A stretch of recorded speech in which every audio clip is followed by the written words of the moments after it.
Frères et sœurs, chers amis, le texte que je vous propose de méditer ce matin est tiré de l'évangile de Jean, au chapitre 15. Nous lirons du premier verset au verset 17. Jean 15, 1 à 17. Et c'est Jésus qui parle dans ce qui est son discours d'adieu avant sa passion, avant de rejoindre le Père. Et voilà ce qu'il dit à ses disciples rassemblés autour de lui. Je suis, dit-il, je suis la vraie vigne, et mon Père est le vigneron. Tout sarment qui, en moi, ne porte pas de fruits, il l'enlève. Et tout sarment qui porte du fruit, il l'émonde, afin qu'il en porte davantage encore. Déjà vous êtes émondés par la parole que je vous ai dite. Demeurez en moi, comme moi je demeure en vous. De même que le sarment, s'il ne demeure sur la vigne, ne peut de lui-même porter du fruit, ainsi vous non plus, si vous ne demeurez pas en moi, vous ne pourrez pas porter du fruit.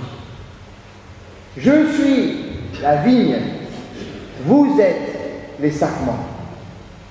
Celui qui demeure en moi et en qui je demeure, celui-là portera du fruit en abondance. Car en dehors de moi, vous ne pouvez rien faire. Si quelqu'un ne demeure pas en moi, il est jeté dehors comme le sarment, il se dessèche, et puis on le ramasse et on le jette au feu et il brûle. Si vous demeurez en moi et que mes paroles demeurent en vous, vous demanderez ce que vous voudrez et cela vous arrivera. Ce qui rend gloire à mon Père, c'est que vous portiez du fruit en abondance et que vous soyez pour moi des disciples. Comme le Père m'a aimé, moi aussi je vous ai aimé. Alors demeurez dans mon amour. Si vous observez mes commandements, vous demeurerez dans mon amour. Comme en observant les commandements de mon Père, moi je demeure dans son amour. Moi je vous dis cela pour que ma joie soit en vous et que votre joie soit parfaite. Alors voici mon commandement. Aimez-vous les uns les autres comme moi je vous ai aimés. Nul n'a d'amour plus grand que celui qui se dessaisit de sa vie pour ceux qui l'aiment. Vous êtes mes amis, si vous faites ce que je vous commande. Je ne vous appelle plus serviteur, car le serviteur reste dans l'ignorance de ce que fait son maître. Je vous appelle mes amis, parce que tout ce que j'ai entendu auprès de mon Père, je vous l'ai fait connaître. Ce n'est pas vous qui m'avez choisi, c'est moi qui vous ai choisi et institué pour que vous alliez, que vous portiez du fruit et que votre fruit demeure. Si bien que tout ce que vous demanderez au Père en mon nom, il vous l'accordera. Ce que je vous commande, c'est de vous aimer les uns les autres. Ô Seigneur, ta parole, c'est la vérité. Éclaire-nous et rends-nous saints par ta vérité. Amen.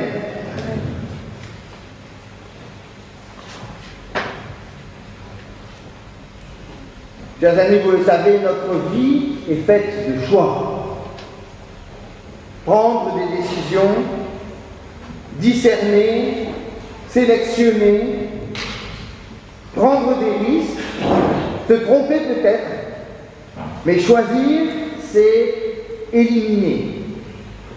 L'un sera pris, l'autre sera laissé. Notre vie est faite de choix. Et le Seigneur lui-même a fait un choix. Parmi toutes ces créatures, parmi tous ces enfants dans le monde, Jésus dit, vous avez été choisis et institués. Vous, chacun d'entre vous, vous avez été choisis et institués. Oui, toi Nico, toi Élie, toi Marcia, toi Benjamin, toi Marc, dis-toi bien cela, le Seigneur a choisi. Il n'a pas pris tout le monde, il t'a pris toi.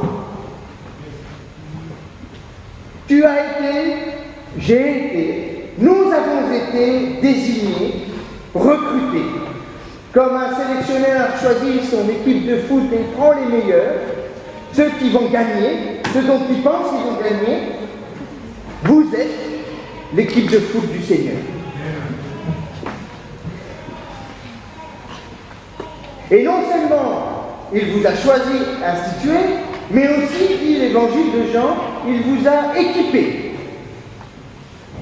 Comme pour l'équipe de foot, on met son maillot, on met son short, on met ses chaussures, vous avez été équipé par le Seigneur. Il vous a équipé, premièrement, dit-il, de sa puissance. Vous demanderez, dit Jésus, vous demanderez ce que vous voudrez, et cela vous arrivera. C'est-à-dire que la puissance du Seigneur repose en vous. Vous avez été équipé de cette puissance. Et vous avez une puissance capable, dit Jésus, de déplacer les montagnes.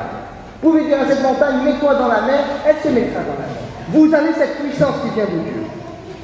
Sinon, en dehors de moi, dit Jésus, et il dit explicitement, vous ne pouvez rien faire. Vous n'avez pas de capacité d'agir. En moi, vous avez la capacité d'agir. Mais il donne non seulement sa puissance, mais il donne aussi sa joie, dit-il.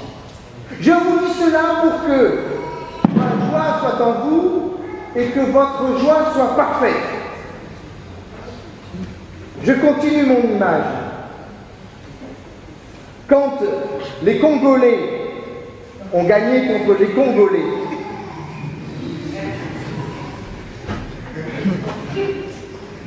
il y a un peuple qui a été dans la joie, n'est-ce pas? Et cette joie, cette jubilation de on a gagné, c'est cette joie-là, mais parfaite, dit Jésus. Voyez cette jubilation de celui qui a la victoire, qui sait qu'il a déjà gagné. Cette joie-là est en vous, c'est déjà donné, c'est votre équipement de départ. Vous êtes puissant, vous êtes heureux. Mais ce n'est pas tout. Si vous êtes coupé de Jésus, vous allez être rejeté dehors, vous allez être desséché, vous allez être brûlé. Votre joie, c'est d'être relié à Christ, en communion avec lui, n'est-ce pas? Et il continue l'équipement. Le maillot, le short, les chaussures. Vous êtes aimés de Dieu. Aimez-vous les uns les autres comme je vous ai aimés. Et il n'y a pas d'amour plus grand que celui qui se dessaisit de sa vie pour ceux qui l'aiment. Il y a là une sorte de communion, voyez-vous, qui se fait, de l'amour ressenti. Oh, je ne veux pas continuer dans l'image de foot, mais vous voyez, quand ils marquent un but, vous voyez, quand ils font un tas comme ça, ils se serrent les uns, ils se sautent dans les bras les uns des autres. Vous savez, cette espèce de communion, cette chaleur qu'on sent, parce que on est ensemble.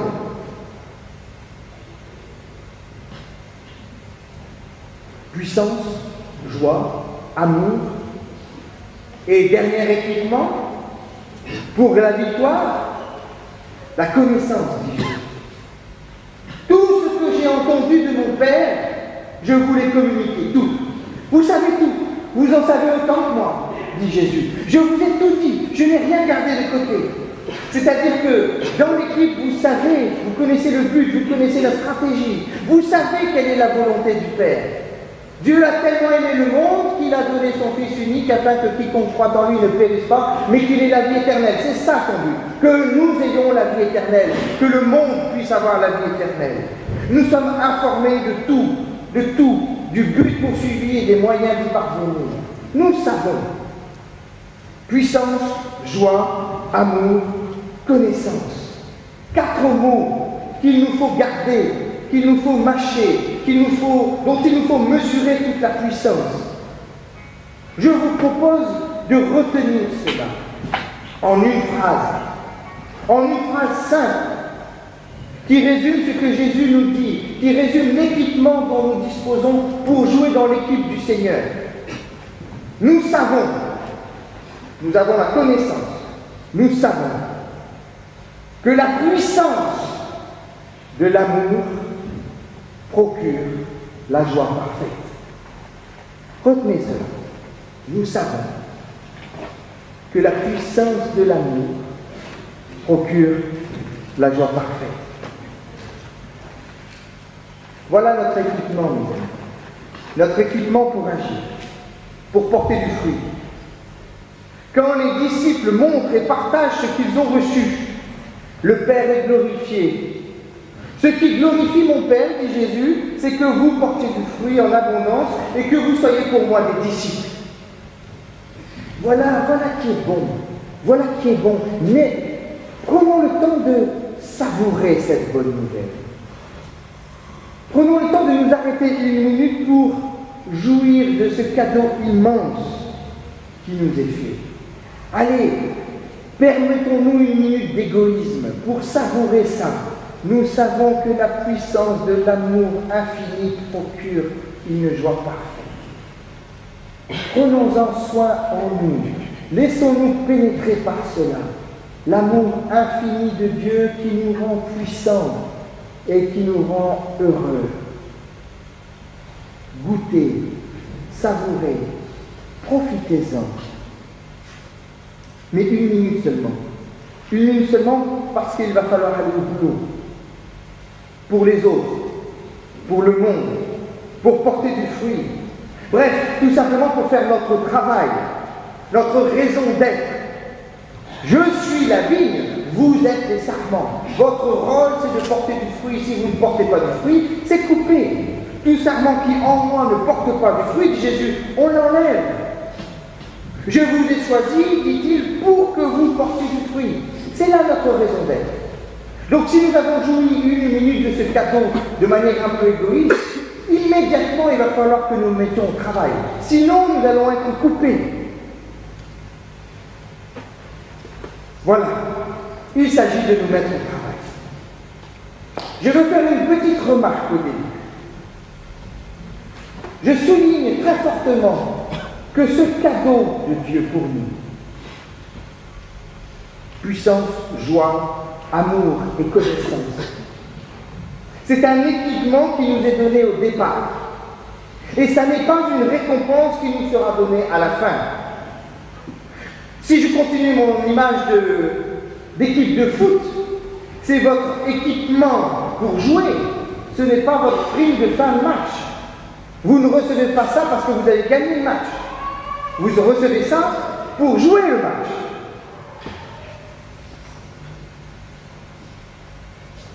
Revenons à notre équipement. Nous savons que la puissance infinie de l'amour de Dieu pour nous procure une joie parfaite. Nous savons cela, n'est-ce pas?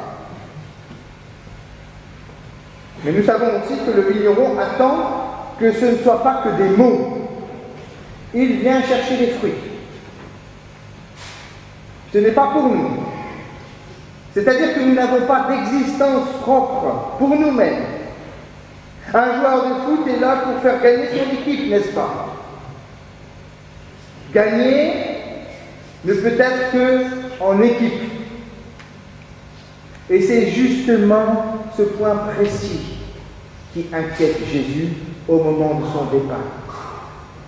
Imaginez-vous, le match va commencer, l'équipe est recrutée, équipée, formée, entraînée, on est dans les vestiaires juste avant la finale, et le coach fait son discours juste avant le match. Et le coach choisit les mots qui touchent, les mots qui vont mobiliser, les mots qui vont pointer. Il connaît les faiblesses de son équipe. Il dit, attention les gars en défense, parce que c'est notre point faible, n'est-ce pas? C'est ça les mots du coach avant de commencer le match. Attention, notre point faible est là. Et il pointe ça. Jésus est au moment où il va partir. Que dire? Où il va mourir, où il va donner sa vie. Il va se dessaisir de sa vie pour nous. Et il nous donne ces derniers mots. Dans ma culture, mais je pense que c'est assez partagé dans le monde, dans ma culture, les mots, les derniers mots d'un vivant sont extrêmement importants. Si mon père va mourir, que je suis à côté de lui, qu'il me dit ces derniers mots, il me dit, mon fils, je vais partir. Voilà ce que je te dis. Les derniers mots dans ma culture m'engagent et je ne pourrai pas les oublier. Je ne pourrai pas faire comme s'ils n'existaient pas. Ils sont les mots les plus importants qu'il me laisse. N'est-ce pas? Ce sont les derniers mots de Jésus. C'est donc un moment extrêmement important. Avez-vous entendu dans ma lecture de l'Évangile, quand je vous ai lu ce texte, avez-vous entendu quel est ce mot le plus important? Tellement important que Jésus le répète 13 fois de suite, dans le même texte. Avez-vous repéré quel était ce mot?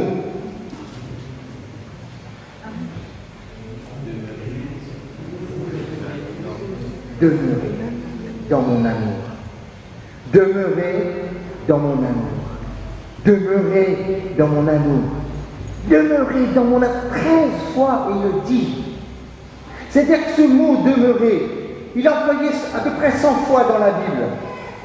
Il est employé 35 fois, donc un tiers des fois par Jean. Et 13 fois dans ce texte-là, dans la dernière parole de Jésus, demeurez dans mon amour.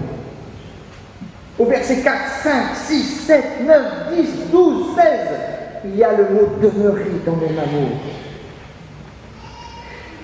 Vous comprenez bien que plus on insiste sur un point, plus ce point est important.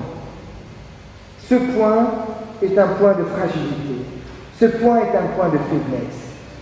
Parce que c'est bien ça le risque, une fois que le match commence, une fois que le coach est assis et que les joueurs doivent jouer, le grand risque, c'est que l'équipe soit désunie.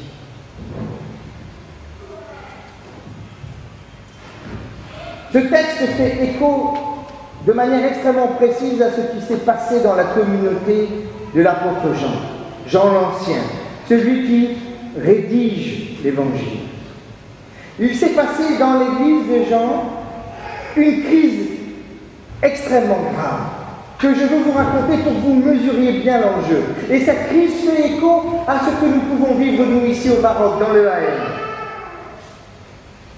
L'église de Jean vit en Syrie, là où il y a la guerre en ce moment, et elle est traversée par un fort courant de gens qui pensent que le salut se fait par la connaissance, par le souvenir de l'être divin qui sommeille en nous et qui demande que nous abandonnions le monde pour aller rejoindre la patrie céleste. On appelle ça des gnostiques, la gnose, le salut par la connaissance. Connaissez cet être divin qui est en vous, retrouvez-le par la parole de Jésus, et alors vous abandonnerez le monde pourri et vous rejoindrez votre patrie céleste. Dénoncez le monde et quittez ce monde pour rejoindre la patrie céleste. Ça a donné naissance à une hérésie qu'on appelle le manichéisme, avec un Dieu du bien, un Dieu du mal. Le Dieu du mal serait le Dieu de ce monde.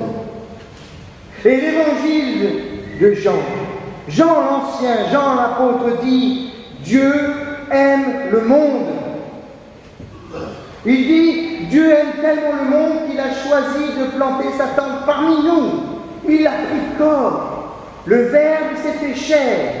Vous ne pouvez pas quitter le monde parce que Dieu veut le salut du monde. » Et il y a un schisme dans nous. Les 3 quarts de l'Église quittent Jean l'Ancien. Et il se retrouve avec un petit reste dans la communauté. Comme si, allez, on est à peu près 200 aujourd'hui. Allez, les 3/4 de l'église, ça veut dire qu'il reste combien? 50 personnes. Voilà, les 2-3 premiers rangs. Tout le monde s'en va et quitte l'église pour rejoindre la gnose, pour quitter l'église. Il y a un schisme terrible dans l'église. Et l'église se demande, mais est-ce qu'on a eu raison? Est-ce qu'on s'est trompé? Est-ce qu'on a perdu l'évangile? Est-ce que c'est eux qui ont raison? Et Jean dit, Dieu aime le monde. Il a donné sa vie pour le salut du monde. Il est mort pour nous. Demeurez dans cet amour. Mes amis, cette histoire traverse le AM. Et depuis 100 ans de son histoire, le AM est traversé de crises qui donnent naissance à d'autres églises. À part l'église catholique et l'église anglicane, à part l'église marocaine qui est souterraine, les autres églises que vous connaissez sur la place publique sont nées de schismes de l'EAM. De gens qui ont quitté l'EAM pour fonder leur église. L'Assemblée chrétienne, la Maison du Salut et toute autre église sont nées de l'EAM, issues de l'EAM. Et Jean dit, demeurez dans mon amour, ne cassez pas l'église. Demeurez dans mon amour. Demeurez dans mon amour, dit Jésus avant de partir. Demeurez dans mon amour. Restez ensemble. On comprend cette insistance lourde de Jésus. La question clé est celle de l'unité. Demeurez dans mon amour, ne blessez pas le corps du Christ en le déchirant. L'équipe ne peut pas gagner si elle n'est pas soudée, si elle n'est pas unie. Nous devons tendre ensemble vers le même objectif. Nous ne pouvons pas être des individus qui jouent chacun dans leur coin. Une équipe, même avec un champion du monde, si le champion du monde ne joue pas avec l'équipe, il perdra le match. Même le ballon d'or a besoin de l'équipe. Je me souviens du débat d'hier après-midi avec nos amis de l'équipe de Sidi Marouf, qui essayent de construire cette église à Sidi Marouf et qui travaillent. Nous leur avons dit, mes amis, nous devons jouer ensemble. C'est tellement bien le travail que vous faites. Mais si nous ne sommes pas, nous, toute l'église ensemble pour vous porter, vous allez vous casser la figure tout seul. Et le projet va échouer. Nous devons le porter ensemble. Ceux qui sont en pointe doivent attendre ceux qui sont derrière.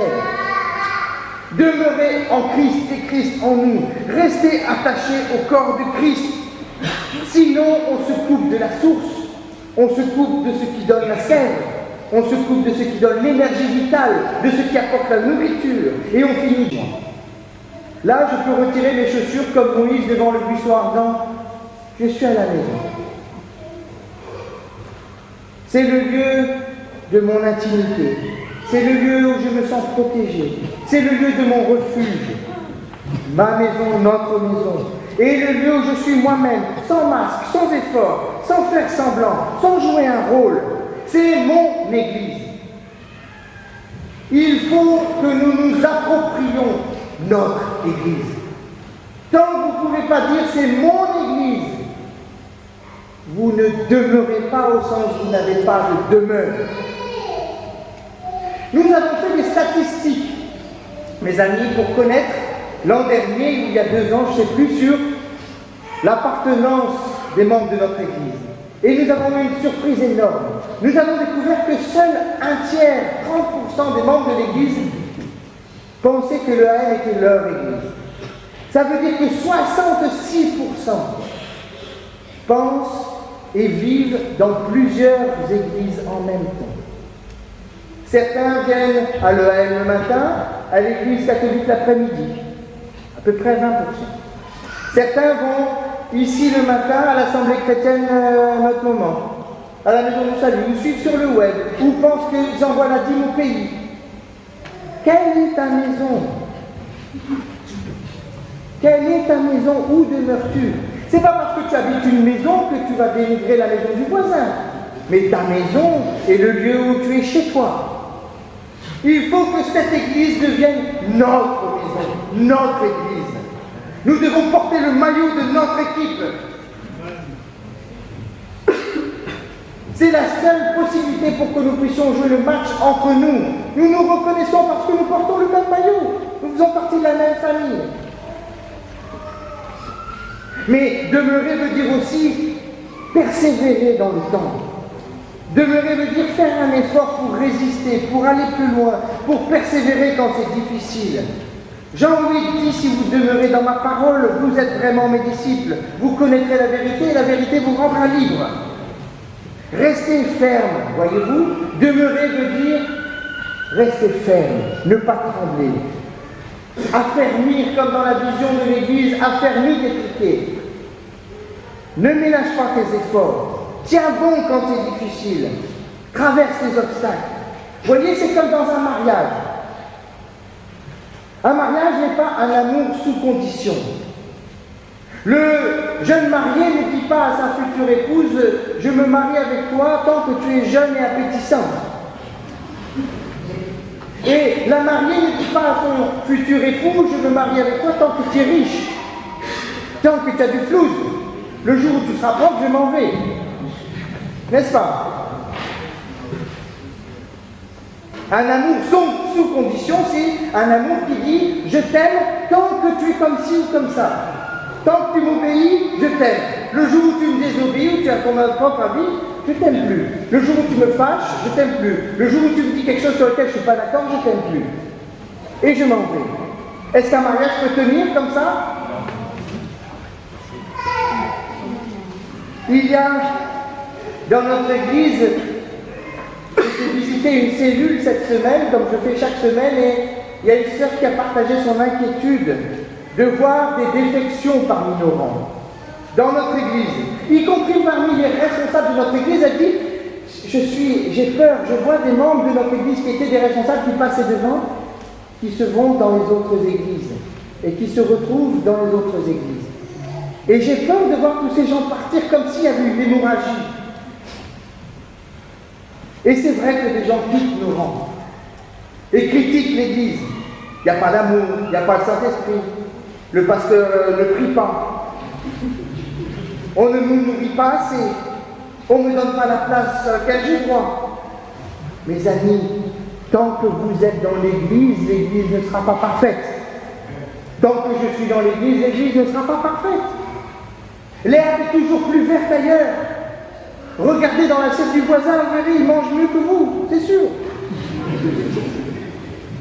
Jésus dit, aimez-vous les uns les autres comme je vous ai aimés. Croyez-vous que Jésus nous a aimés parce que nous étions parfaits, parce que nous étions sans défaut, parce que nous sommes sans faiblesse, parce que nous sommes sans tâche? Est-ce que Jésus met un amour avec condition ou un amour sans condition? Il nous a aimés, les amis, tels que nous sommes. Et il nous a équipés, non pas parce que nous étions parfaits, mais justement parce que nous manquions de perfection. Nous avons besoin de l'équipement. Cela nous manquait. La joie, la connaissance, l'amour. Cela nous manquait. Ceux qui quittent l'Église pour la critiquer de l'extérieur aiment sous condition. Et Jésus leur répond, mes amis, aimez-vous les uns les autres comme moi je vous ai aimés. De la même manière, il n'y a pas de plus grand amour que de donner sa vie pour ses amis. Lequel d'entre nous est capable de donner sa vie par amour pour son Église, par amour pour l'Église évangélique au Maroc? Les amis, certains sont capables de cela, parmi nous. Sois fidèle jusqu'à la mort, dit la Bible. Et ceci nous est enseigné par nos anciens. Il y a parmi nous des anciens Et je veux prendre qu'un seul exemple, celui de Gérard, qui est né ici il y a 86 ans, dans cette église, et qui a tout traversé. 86 ans de fidélité, mes amis. Ça fait combien de temps que nous sommes dans cette église? Lui, ça fait 86 ans qu'il vient dans ce temps. Il y est né. Il a traversé toutes les tempêtes. Le schisme, à cause d'un pasteur il y a 25-30 ans, qui a cassé l'église. Il a connu la mort de l'église où le culte avait lieu dans cet endroit avec 5 personnes, ou 10 personnes, n'est-ce pas, Françoise? Il a connu l'indépendance et la crise. Il a connu les expulsions de 2010. Il a connu le changement complet de son église avec l'africanisation de son église. Il a connu cela. Et il est resté. Et il est resté. Et il est resté. Sois fidèle jusqu'à la mort. Nous sommes enseignés par nos anciens. Rester fidèle veut dire aussi demeurer fidèle à soi-même. Certains vont dire oui, mais moi je ne me reconnais pas ici. Cela ne me correspond pas. C'est ici qu'il faut entendre cette troisième signification du mot demeurer. Oui, ça veut dire avoir un chez-soi. Oui, ça veut dire persévérer dans la difficulté. Mais ça veut dire aussi demeurer soi-même. Demeurer, ça veut dire rester fidèle à ses convictions, par-delà les modes, par-delà les pressions des uns ou des autres. Ça veut dire avoir une identité propre, être soi-même. Être soi-même, voyez-vous, c'est composé d'un soi qui change avec les rencontres. Je suis changé par mes rencontres avec les uns ou les autres. J'évolue, je grandis, je change. Mais c'est aussi un même. Je reste qui je suis. J'ai une identité profonde qui m'est donnée par le Seigneur, qui me dit « Je suis qui je suis ». Au buisson ardent, qui dit « Je suis le cep, la vigne, tu es le sarment ». Je sais qui je suis. Je sais, je suis chrétien. Même si je discute avec mes amis musulmans, je reste chrétien. Je resterai chrétien. Ça n'est pas dangereux de discuter. Je suis protestant et je le suis vraiment. Je suis protestant même si je suis très heureux des relations œcuméniques que j'ai avec mes frères catholiques ou avec les frères anglicans. Je suis de l'EAM, même si j'apprécie d'autres églises. À l'image de Jésus-Christ qui dit « Je suis de l'EAM, voilà ce que je suis. Et mon église, j'en suis fier. » Cela signifie que nous sommes ancrés dans une identité forte, une identité solide. Je ne suis pas comme les enfants ballottés à tout vent de doctrine. Je ne parle pas avec le dernier qui a parlé, même s'il crie fort, même s'il semble avoir une grosse onction du Saint-Esprit sur lui. Mais vous qui arrivez dans cette église, mes amis, vous qui peut-être venez pour la première fois dans ce temps, sachez qu'elle a plus de 100 ans d'existence. Elle était là avant votre arrivée, elle sera là après votre départ. Elle a une identité propre qui est affirmée dans notre déclaration de foi qui dit que nous sommes une famille créée par Dieu. Nous, Église évangélique au Maroc, nous sommes une famille. Elle est fondée, soudée, solide, ancrée dans la parole. Et elle fait le choix de dire que ici, nous avons le pluralisme spirituel. Certains peuvent être réformés, d'autres pentecôtistes. Nous sommes dans la même église et nous l'aimons avec la même chaleur et le même amour. La solidité de l'identité est la seule source de confiance possible. Cela nécessite de la maturité et de la solidité. Demeurez dans mon amour, dit Jésus. Nous, EAM, nous demeurons fermement dans son amour. Parce que nous savons que la puissance de l'amour procure la joie. Voilà pourquoi nous demeurons dans son amour, parce que la joie nous est promise. Nous savons que la puissance de l'amour procure la joie parfaite. Nous, disciples de Christ, ici, membres de l'Église évangélique au Maroc, à Casablanca, nous décidons de rester ensemble et de maintenir l'unité du corps du Christ. Nous choisissons de demeurer ici et de faire de cette église, notre maison, notre demeure, où nous nous sentons chez nous. Nous voulons persévérer dans la difficulté et l'amour que nous avons les uns pour les autres. Et ce n'est pas un amour sous condition, mais un lien gratuit qui nous unit malgré nos faiblesses, malgré nos erreurs.